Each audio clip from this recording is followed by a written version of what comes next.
Barnaby was supposed to be just one more dog at this adoption event, but everyone working there already knew his turn would be different. He was old, deaf, and had already gone through 5 events without finding a home. Worse, some people had even let him choose them only to reject him after.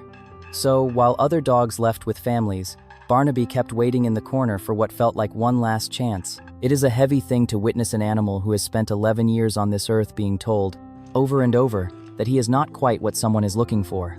In the world of animal rescue, senior dogs often carry a quiet dignity that younger pups lack, yet that same maturity is often mistaken for a lack of life. People see the gray muzzle and the slow gait, and they forget that a heart beats just as strongly in an old chest as it does in a young one. Then, when his moment finally came, it somehow got even more painful because this was not just the story of a dog being overlooked again. It was the story of a dog who almost lost his ending completely. The day had started like these events usually do. Staff set up the chairs, explained the rules, and brought the first dogs out one by one. There is always an electricity in the air during these mornings, a mixture of hope and anxiety. For the younger dogs, the energy is infectious. They bounce and bark, desperate to show off their vitality. But for a dog like Barnaby, these events are a marathon of endurance. Some dogs made their choice fast. Some took a little longer, but little by little, dogs started leaving with people, and the room slowly got lighter, except for one corner. That was where Barnaby stayed. While other dogs got their moment, Barnaby remained off to the side with Sarah and the shelter staff. Quiet and easy to miss. There is an educational lesson in this silence. We often equate love with excitement, but Barnaby offered a different kind of love, a steady, unwavering presence that did not need to shout to be felt. Unfortunately, in a room full of people looking for a spark, a steady flame is often ignored. If you were not really looking, at first it just seemed odd. Why was he still waiting when almost everyone else had already gone? Then, people started hearing the story. Barnaby had already been through 5 adoption events without finding a real home. And the worst part was that this was not just about being overlooked. In some of those earlier events, he had actually gone up to someone first. He had chosen them, and later they still said no. This is a profound type of heartbreak for a social creature. Dogs do not just want a roof over their heads, they want a pack. When Barnaby reached out and was rebuffed, it was not just a missed opportunity, it was a wound to his spirit. Sarah would try her best to advocate for him. This is our wise gentleman, 11 years, loves a slow stroll and a soft voice. Mind if he says hello? The responses were almost always the same. No, I am okay. All right, no worries at all. I appreciate you letting me know. Sarah would swallow her disappointment and turn back to the dog. Come on, big guy, let us try again. Cooper, he is 11, a sweet old gentleman. You want to give him a hello? No. All right, no worries at all. Come on, buddy, let us keep walking. Good boy, we will find you the right person. So, by the time most of the room had cleared out, the event did not feel like a general adoption day anymore. It felt like everything had narrowed down to one old dog still waiting for his turn. When staff finally brought Barnaby into the main area for his specific turn, the mood changed right away. He moved like an old dog who had been carrying too much for too long. Slow steps, stiff back legs, head lowered, eyes that looked tired, even when he was standing still. He was not putting on a show. He just looked worn out. On his first try, he went towards someone and got turned away. Rejection is a physical weight. You could see it in the way his shoulders slumped just a fraction more. Sarah and the staff gently reset things and gave him another chance. The second time he approached a different person, rejected again, and that was the point where the room really started to feel it. The first rejection could have been brushed off as a bad moment. The second one made it impossible to pretend that was all it was. It highlights a difficult truth about pet ownership. Many people want the idea of a dog, but they are afraid of the reality of aging. They fear the vet bills, the slower walks, and the inevitable goodbye.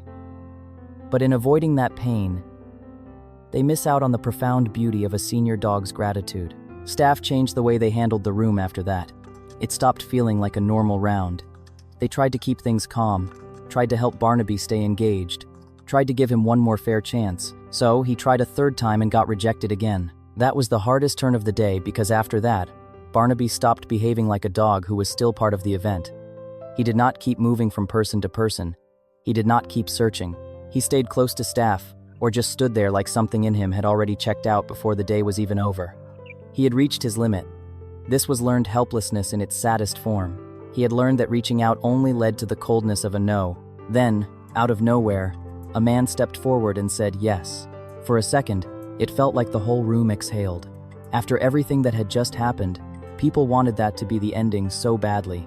On paper, it looked like the answer. Barnaby had finally found someone, but the feeling was off. The man was not cruel, and he was not openly rejecting Barnaby, but he did not seem connected to him either. There was no real warmth in it, no real relief, no sense that he had just found the dog he wanted to bring home. It felt more like a yes that happened, because the moment had gotten uncomfortable. This serves as an important lesson for anyone considering adoption. An animal should never be a pity project. They are living, breathing souls who can sense when a person is not fully committed. Adopting out of guilt rather than connection often leads to more trauma for the animal. Still, staff moved it forward because after a day like that, a yes was hard to turn away. The event started breaking down. People left, chairs cleared, and for a little while, it looked like Barnaby had finally made it out. Then, once most of the room was empty and the public part was over, the man quietly pulled staff aside and told them he wanted to give Barnaby back. "I am okay," he said, but his voice lacked conviction. Sarah looked at him, her heart sinking. "I hear you. We still need the return form signed though. It is just a couple of things to fill out." The man shook his head, looking overwhelmed. "I tried. It is too much. I am done. Please, I cannot leave him like this." Just like that, the whole thing fell apart. Now, it was even later. The shelter was close to closing, and Barnaby was back where he started, except somehow in a worse place than before. He had been rejected 3 times in public, then almost taken home, then privately handed back before he had even left for real. That could have been the end of the story. It was the kind of day that breaks a spirit permanently, but somebody else heard what had happened. A 35-year-old man named Elias got word of Barnaby's story late and rushed over before the shelter closed. He was not part of the event. He was not just one more person still hanging around at the end. He came because he heard about this specific dog, the old deaf shepherd who had gone through multiple failed events, gotten rejected again, and was now about to be left behind one more time. Sarah told him everything. Barnaby's age, his deafness, the failed events, the false ending that had just collapsed. Elias still wanted to meet him, and this time the whole feeling of the story changed. There was no crowd left, no pressure, no room full of people waiting for a big emotional moment.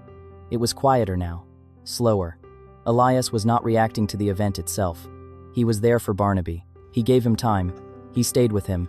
He did not treat him like a pity decision or a last-minute rescue he might regret on the drive home. He met him like he meant it. And for the first time that day, staff were not trying to repair a broken moment. They were watching something real happen. By the time that meeting ended, it no longer felt fragile. Elias was taking Barnaby home. The car ride back was quiet, and when Barnaby first walked into the house, he did not act like a dog who knew this was his place now. He moved slowly through each room, taking in the space bit by bit. Nothing about him looked settled. He was careful, watchful. That first night was tense and quiet, too. He rested, but not deeply. He looked like a dog trying to sleep while still keeping part of himself on guard. Because Barnaby was deaf, Elias had to adjust right away. This is a crucial educational point for anyone caring for a sensory-impaired animal. You cannot just call out to them from another room or walk up without warning. You have to make sure they see you first. You have to be thoughtful about how you approach them, when you touch them, and how you move around them. Visual cues and gentle vibrations become the new language. In the beginning, a lot of life with Barnaby came down to keeping things simple and predictable. Elias paid attention to all of it.